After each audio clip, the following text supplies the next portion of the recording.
right, so I had so much fun with the other videos, and I just kind of want to get my dad on camera a little bit to talk about his craft. And so this one is just going to be what's in Denny's tackle box. So he's got so much experience with this, and so fun to just kind of hear him talk about something that he's passionate about. So we got the big tackle box here.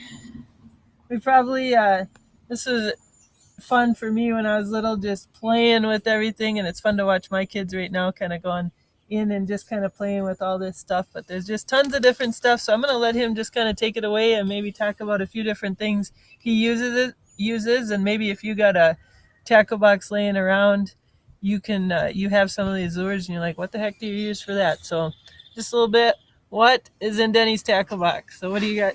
Okay, you open up the top. I keep all my plastics. They're called worms. For most of these are for bigger fish, but there's some small twister tails and stuff. But all different kinds of worms, mostly Berkeley power worms, just because that's what I buy all the time. But you can use these for walleyes, bass, or northerns and everything. So, and then I got a little spot here where I got all my spinner baits, different kind of spinner baits, which years ago I used to use spinner baits a lot. Now I don't use them quite as much, but spinner baits are for casting. You cast them out, wind them in. They come through weeds. This one has 2 blades. See, this one has 2. This is called a trailer hook. That has 2 hooks on it. So when they bite it, that first one doesn't hook them good enough. Hopefully they get hooked on the back. But they come in all different colors, sizes. This is a willow leaf blade. This is the Colorado leaf blade, a round one. They twirl in the water, and that's what attracts the fish to them. Okay, and then I got different one Rapalas. They come in a box like this when you buy them new, but these are called all crankbaits. All different sizes, different bills. The size of the bill determines how deep it goes in the water. I'll show one here. There's a smaller one where I got some put apart, taken. But the size of the Rapala doesn't really necessarily mean how deep it dives. Like here's about the biggest one I got. And that one that only dives about 3 or 4 feet. And where you got some real little ones with a big bill, they'll dive real deep. Here's two for example. One's got a big bill that'll dive deep. This other one's got a real little bill. That one will only go about 2 or 3 feet in the water. But that determines on how deep they go in the water. And this one that are tangled up to them, this is called a lipless crankbait. Rattle traps or rattle and wraps are the brands of them. These are lipless crankbaits. You tie a line on up here. They sit like that. See, they don't have a plastic just to shape them. These will dive down 4, 5, 6 feet in the water. These are excellent baits. They rattle. You can cover a lot of water. You can crank them fast. They sink. So if you count down to 10, sink to the bottom, and then start cranking them back.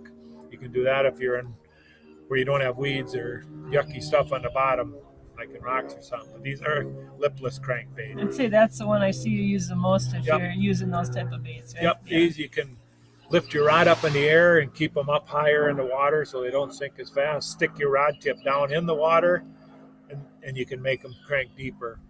And the slower you crank them, the deeper they'll be. The faster you pull them up, and they won't be quite as deep. Okay, that's lipless crankbait, and that kind of covers crankbait. Some got rattles, some don't. All different colors, bright. All depends on what the fish are biting on. But here's when this is one of my favorite baits right here. Not a lot of people use it, but this is, I guess, a lot of the pros and stuff use it. That's one of their go-to baits, but this is one of my favorite baits. It's called flipping jig. It's a lead head jig with a great big hook. It's got plastic here, and that it's called a weed guard. That keeps the weed from getting hooked on the hook. And these usually you put some kind of a trailer on them. And that's why this thing, I don't know if you ever heard, they call them pig and jig. Years ago, it used to be pork frog in a jar that would dry out if you left it out too long, if you weren't fishing with it. But now they got plastics, and this is a plastic frog. and it's a big chunk of plastic with trailer hooks, and you just hook that right on here. And this bait you can fish under docks, under boat lifts. You can go out in 30 feet of water and leave that drop to the bottom and fish it that way, vertical, straight underneath the boat in that deep water, which me and Amanda do it quite a bit when we're bass fishing.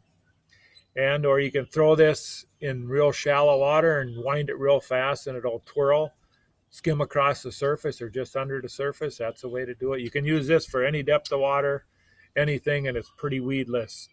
You get it in trees and brush and stuff, it can get hung up, but it doesn't look like a bait that fish would bite, but it's an unbelievable bass bait. And it doesn't matter what color they are as long as they're black or blue. Yeah. So they make them in every different color imaginable. Then they make some with hair. This one's got some plastic wrapped to it, but they got some with hair on them.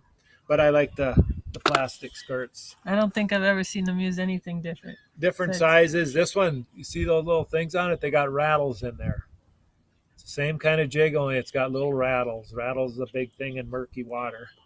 This would be bass, northern.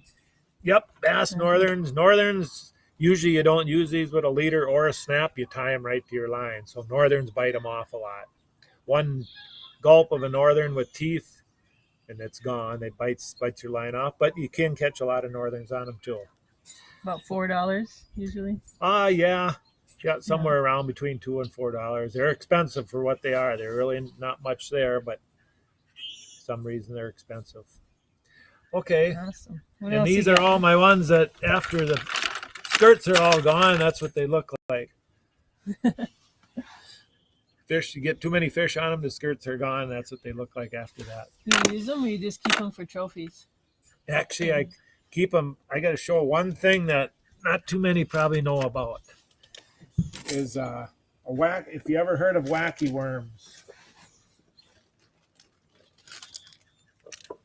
It's getting to be a more and more popular. And if you watch fishing shows, the pros on there, they have them hooked up called wacky worm. Usually they're a straight worm. This one's got a curly tail, but what they do, they take jigs like this or a plain hook if you're fishing shallow water. You just hook it right to the middle like that. That's called hooking it wacky style. And that's getting more and more popular. I watch a lot of fishing shows this winter, and more are using wacky style like that. Good to do with your old worms too. Yep. Huh? Yeah. Yes, it is. So you can use them hooks for that. You can use a bunch of different kind of hooks for that. You can put a weight on it, a hook with a sinker above it, or you can use a weighted jig like this. Okay. Awesome. And spinner baits. Yes. Yeah, you talked about those. Okay, we talked about spinner baits. All right. Okay. And most of the other stuff is bobbers and all kinds of weights. That's why your tackle box is heavy, because you got weights in it. Lead, but they're going away from lead. They're trying to get everybody to switch over to steel or some other kind of composite if they can. What's in this one? Do you have the oldest piece that you have? Oldest piece in here is pretty old. Older than you are, probably. I'm 40. I don't really know what be some of the oldest ones in here. I suppose you kind of changed it out too. Yeah, Here this one is actually right here. This is 40 years old. They still make them the same. This has got deer hair on it instead of plastic. This is an old hair spinner bait. Still make them the same, but that is probably 40 years old. And plastic, and you leave them in your tackle box too long and you don't use them, that's what they turn to. That's what mine look like mainly. Yep, when it's hot out. But they make plastic skirts a lot better now that don't do that. But when you're out in the hot sun, they kind of melt. Awesome. Well, thank you very much. I think one of the biggest lessons, I hope you take away from this today, I know we showed you a lot of lures and stuff, but the biggest thing I think with my dad is consistency. And there's definitely, like, people know him well for fishing, but there's a lot of times that you go out and you get absolutely nothing, isn't there? There's days that fish just aren't biting. Yeah, so I think just the concept of being consistent, I think that's what ends up getting, you lucky and getting you just to get better and better at it. So hope you learned something. I know I've learned a lot in my life from him besides fishing, but definitely with fishing. And I hope you can take away some of that wisdom today. So thank you, Dad.